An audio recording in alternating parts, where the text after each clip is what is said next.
Bonjour et bienvenue sur ma chaîne. On se retrouve aujourd'hui pour cette seconde vidéo consacrée à la réduction mammaire. Aujourd'hui, on va parler cicatrisation. Je sais que c'est une grosse préoccupation pour beaucoup. On n'a pas envie de se faire opérer et de se retrouver avec un corps martyrisé et des cicatrices disgracieuses. Aujourd'hui, ça fait 1 an que je suis opérée et on va dire que j'ai du recul sur tout ce qui concerne et la réduction mammaire, mais également la cicatrisation. Dans ma précédente vidéo, je ne me suis pas énormément attardée sur tout ce qui est technique opératoire et aujourd'hui je vais vous en parler parce que c'est un impact évident sur la cicatrisation. Donc moi je suis passée d'un bonnet J à un bonnet B tout de suite après le bloc. Aujourd'hui, je serai plus à un bonnet C.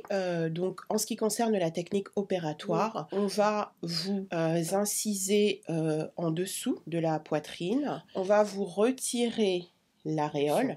Lorsque vous avez une petite réduction, il est possible que votre aréole ne soit pas découpée parce que le champ opératoire permet juste de remonter la poitrine et à ce moment-là, on va avoir juste une cicatrice qui part de l'aréole jusqu'au dessous du sein. Mais dans la majeure partie des cas, quand même, en tout cas en ce qui concerne la ptose, donc l'affaissement de la poitrine et les réductions de volume importantes, on va devoir découper votre aréole et la replacer pour que le sein ait un aspect harmonieux, avec une aréole qui soit plus ou moins au milieu. Bien entendu, tout dépend de la qualité de la peau, de l'état du sein. Vous pouvez avoir une réduction qui va être opérée sur un sein qui est vidé, donc il y a une correction de ptose. Vous avez des réductions qui vont être opérées sur des seins qui sont pleins, et donc là, on aura peut-être plus de matière pour pouvoir modeler le sein. Alors, ce qui va se passer lorsque l'aréole est découpée, elle va être donc mise de côté.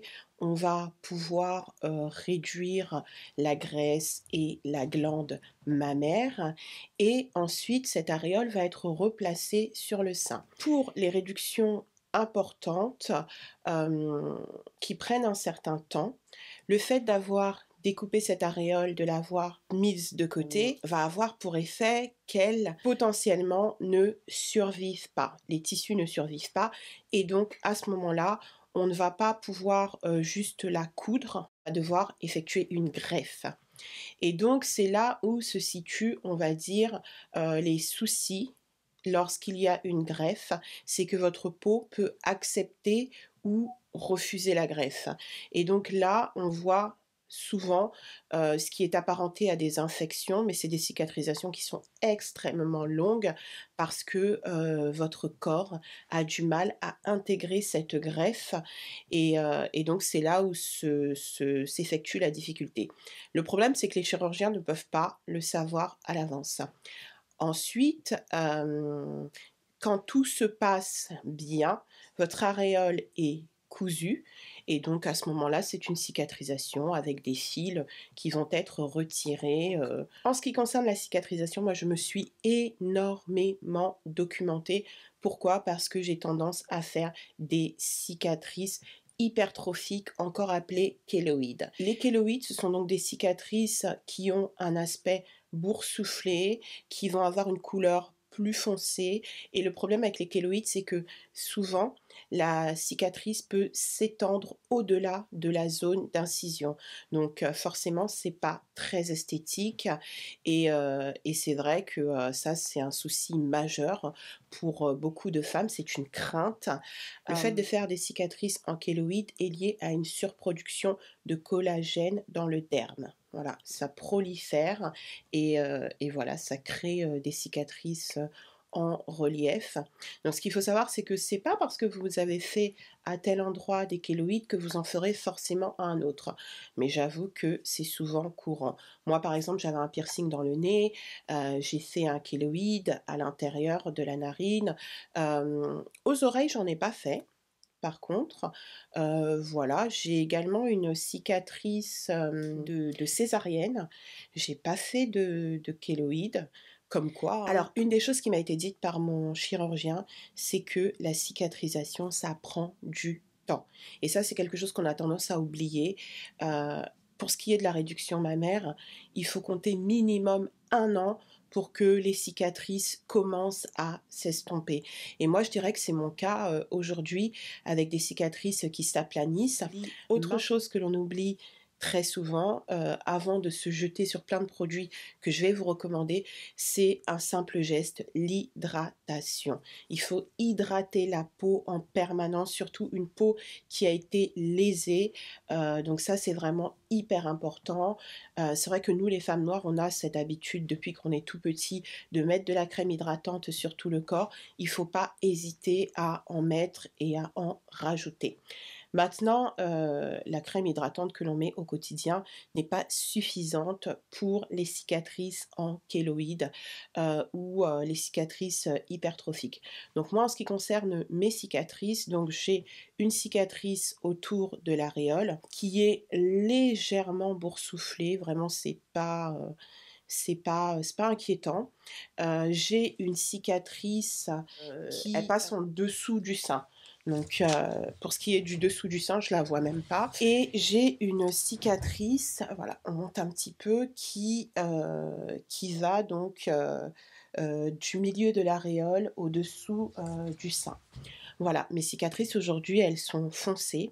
Donc on voit clairement une différence entre la peau à côté, très légèrement en relief, vraiment rien à voir avec mes craintes. Je m'en sors pas trop mal, c'est que je me suis énormément documentée sur la cicatrisation et j'ai découvert donc qu'il y avait des produits qui fonctionnaient très bien sur les cicatrices et qu'en fait il suffisait de les appliquer très régulièrement. Donc lorsque vous êtes opéré, vous avez les infirmières qui vont vous changer les pansements. C'est très simple. C'est du sérum Phi, donc ce qu'il y a de plus neutre possible. Donc on laisse sécher la cicatrice et puis surtout on les laisse faire. J'avais également de la vaseline que je devais appliquer. Et c'est tout. Donc une fois que la cicatrice est fermée, là vous allez pouvoir appliquer des produits, des solutions pour améliorer l'aspect de la cicatrice. Et c'est ce que je vais vous présenter tout de suite. Alors, il existe très certainement des milliers de solutions qui améliorent l'aspect des cicatrices. Moi, je vais vous parler de ce que j'ai testé. J'ai cette crème-là qui est à base d'urée. Donc dès que vous voyez urée dans la composition d'une crème, vous pouvez y aller. C'est génial pour tout ce qui est cicatrisation parce que ça nourrit la peau en profondeur et ça la répare. Donc ça, c'est une crème qui s'appelle Dermotis. Elle contient 30% d'urée. Voilà, je l'ai trouvée sur Amazon. Je vous mettrai le lien. J'utilise également, mais depuis très récemment, cette crème qui s'appelle Cicatridine, qui contient de l'acide hyaluronique et du sel sodique. Donc l'acide hyaluronique, c'est également très bien pour tout ce qui est cicatrisation, pour tout ce qui est cicatrice hypertrophique. Donc là, irritation et rougeur après peeling, épilation et laser, lésions superficielles, gerçures, écorchures, abrasions, éruptions, brûlures du premier et du deuxième degré, coupures superficielles, lésions profondes, lésions chirurgicales, plaies de décubitus et ulcères. Voilà, autre chose que j'ai testé mais que j'ai rapidement abandonné, ce sont les pansements à base de silicone. Donc le fait d'appliquer de la silicone va empêcher la surproduction de collagène et va donc faire en sorte que la cicatrice ne gonfle pas de trop. Moi j'ai abandonné ça parce que ça glissait sur ma peau, donc je ne sais pas si pour vous ça peut fonctionner. Voilà, j'avais des bandes comme ça de silicone. Après vous pouvez les découper, voilà. J'avoue que j'ai pas mal utilisé ça au début, je le mettais dans ma brassière. Voilà, ça fonctionne. Maintenant, je pense que ce qui est bien, c'est de vraiment combiner plein de choses. L'important, c'est la régularité. Toujours matin et soir. Après la douche, on masse. Une chose qui marche très bien également, c'est le beurre de karité, parce que le beurre de karité, c'est hyper nourrissant. Moi, j'avais du beurre de karité pur que ma maman m'avait ramené du Cameroun et je massais mes cicatrices. Ce qu'il faut savoir, c'est qu'au départ, les cicatrices, elles ont tendance à démanger. Moi, aujourd'hui, c'est plus le cas, mais le fait que ça démange, du coup, quand on masse, ça soulage également ces démangeaisons. Et je trouve que le beurre de karité, pour ça, c'est vraiment très très bien. Autre solution que j'ai testée et que j'ai trouvée très efficace, je dirais même que c'est la crème la plus efficace sur le marché. Le seul souci, c'est qu'elle coûte assez cher, je trouve.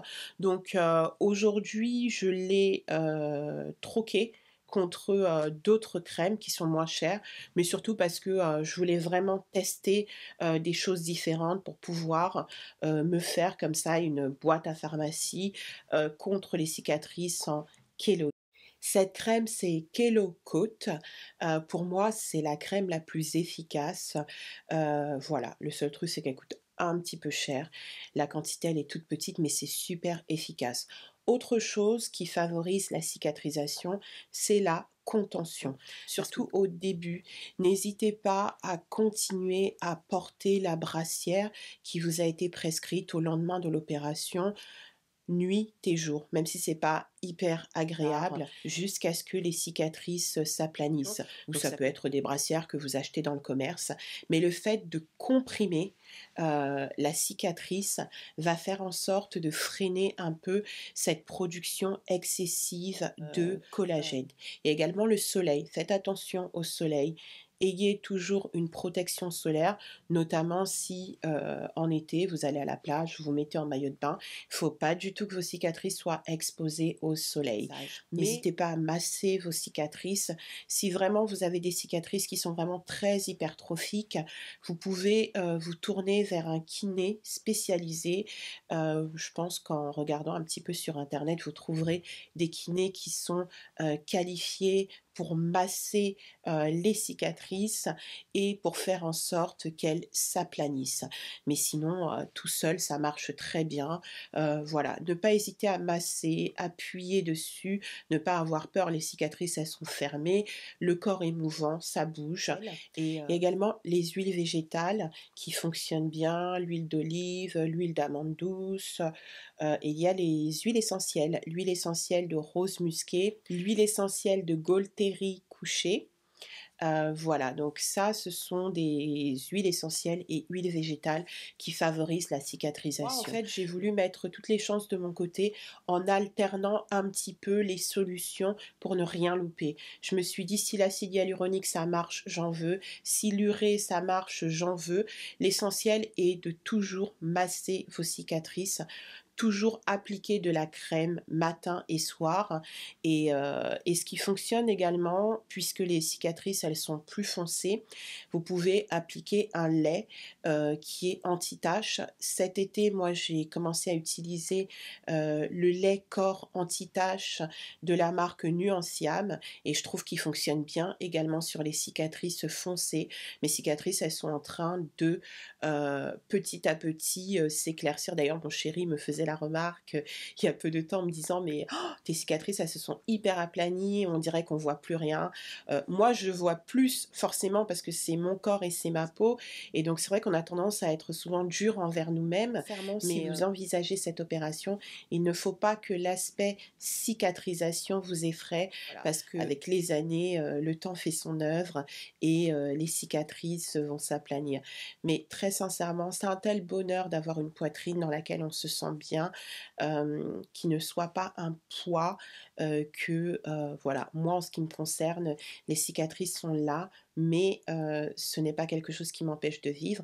Et puis surtout, je les traite et je sais, puisque j'en ai la preuve là depuis les 12 mois écoulés, c'est qu'elles s'estompent et elles vont continuer à s'estomper. Voilà, je vous remercie d'avoir écouté cette vidéo. Si elle vous a plu, n'hésitez pas à m'encourager avec des petits pouces en l'air. Si vous avez des questions supplémentaires, laissez-les en commentaire, j'y répondrai avec grand plaisir. Et n'hésitez pas à vous abonner à la chaîne pour ne rien rater des prochaines vidéos. Bisous!